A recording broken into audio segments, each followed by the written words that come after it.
Now, if we compare our current site against John Kleinberg's, the only major difference that you will see now is that his has a whole bunch of hyperlinks interspersed in the homepage, whereas ours is completely devoid of any hyperlinks.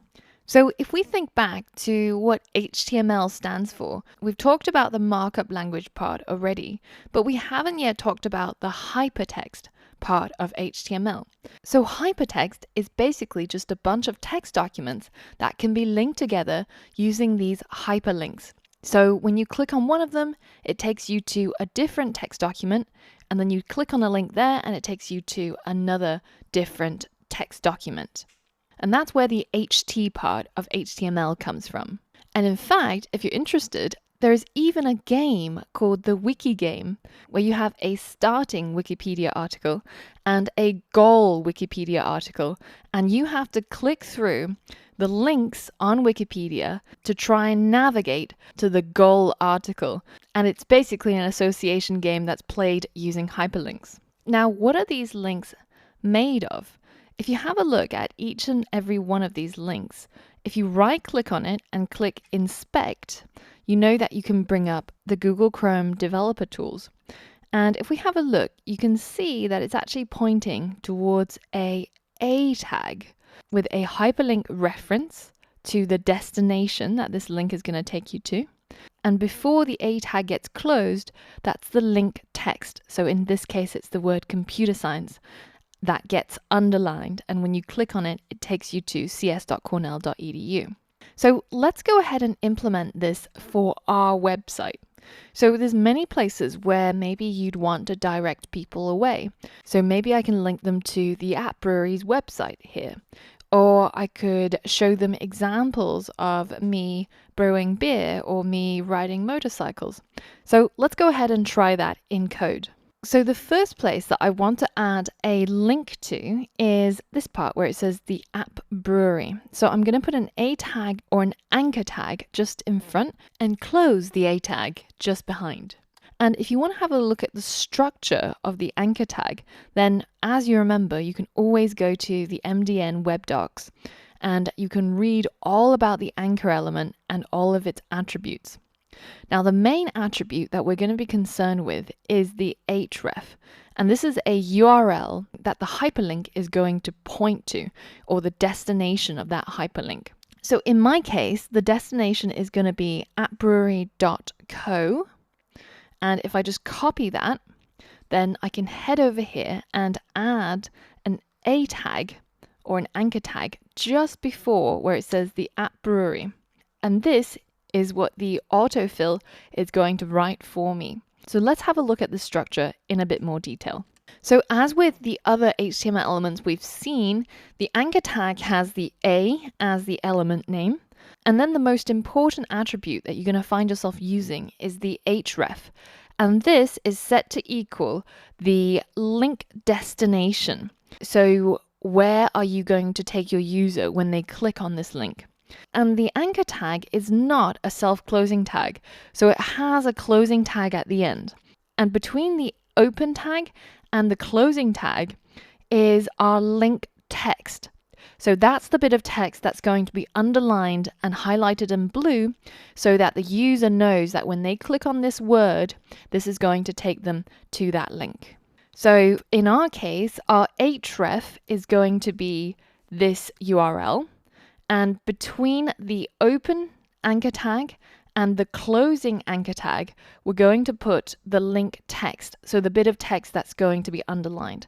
And in my case, I'm just going to cut this phrase here and put it inside the anchor tag. So now you can see there's actually two sets of HTML elements that enclose this line of text.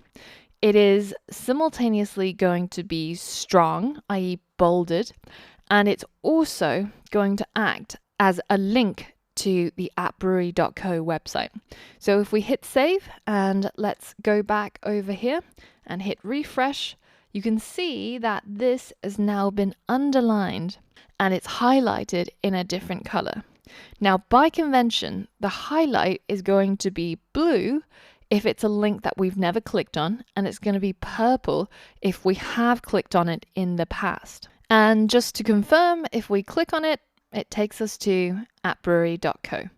Brilliant. So that's working as expected. Now, the next part, why don't you go ahead and add some links to your hobbies?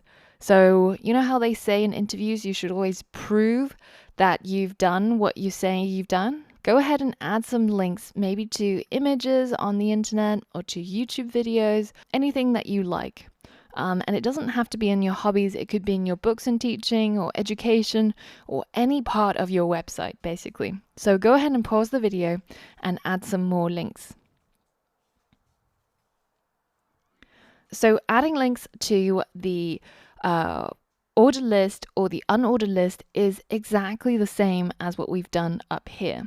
So I'm going to go ahead and add an anchor tag to beer brewing.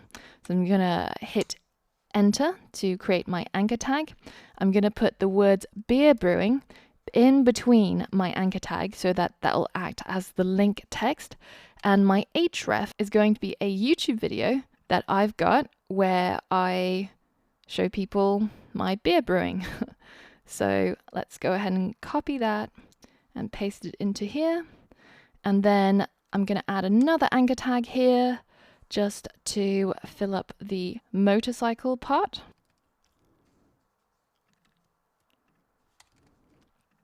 All right, so now I've added two links, one for beer brewing and one for the word motorcycles, both inside my ordered list. So if we hit save and we hit refresh, then you'll see we've now got two links and they're blue because we've never clicked on it before.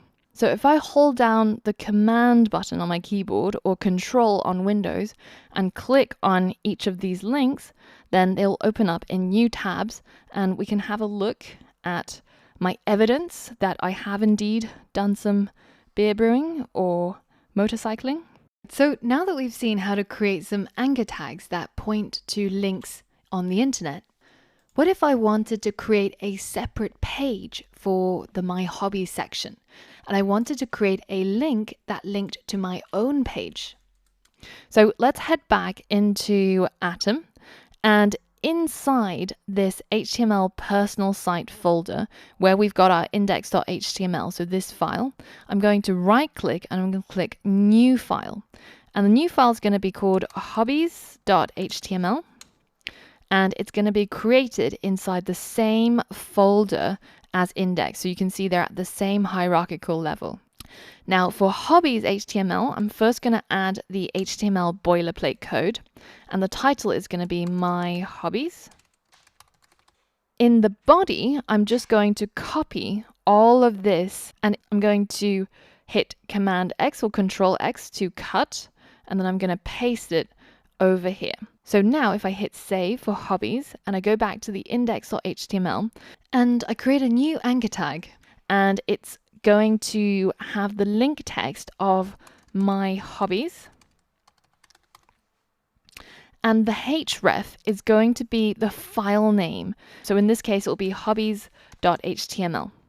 Now, if I hit save and I go back to my website, hit refresh, that ordered list has disappeared and is now replaced by this hyperlink. And if I click on it, it takes me to this brand new page that I've created called My Hobbies. So now you can see how you can really easily start to create multiple pages of your website. And as long as you've got it inside the same folder, or you can specify a path for the browser to get to it, then you can start linking up your homepage with all of these different satellite pages, and you start to build up a website rather than just a web page. So as a challenge, I want you to create another page that is going to contain your contact details. So how do you get in touch? So say if somebody came across your personal site and they wanted to hire you or they wanted to message you.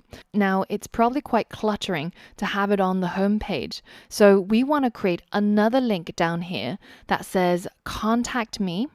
and it's going to link to another page just like my hobbies, but it's going to contain maybe your address, maybe your email, maybe your telephone, whatever you're comfortable with giving to the internet. So go ahead, pause the video and give it a go. All right, so it's going to be exactly the same as what we did for my hobbies. So we're going to go to our HTML personal site folder. We're going to right click on it.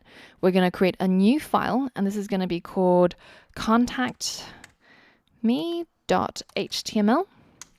And here we're going to again start with the HTML boilerplate, and the title is going to be Contact Me.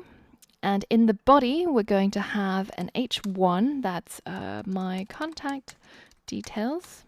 And then below that, maybe a paragraph, that's going to be my fictional address. And maybe another one, that's going to be some fictional number, telephone number to contact me with. And then it will be my email at gmail.com. Okay, so that looks pretty good. Let's go ahead and hit save. Go back to index.html and add another anchor tag where we link to this page called contact-me.html. And the link text will just be contact me. And we're going to hit save and refresh. And now we can click on here to this brand new page. All right, so today's lesson was all about the anchor tag, and be sure to check out the anchor tag reference on MDN Web Docs. And there's a whole bunch of other attributes that you can read about, and there's really good examples that can show you some of the other functionality that you can have by simply including the anchor tag. So that's all from me for today. I will see you on the next lesson.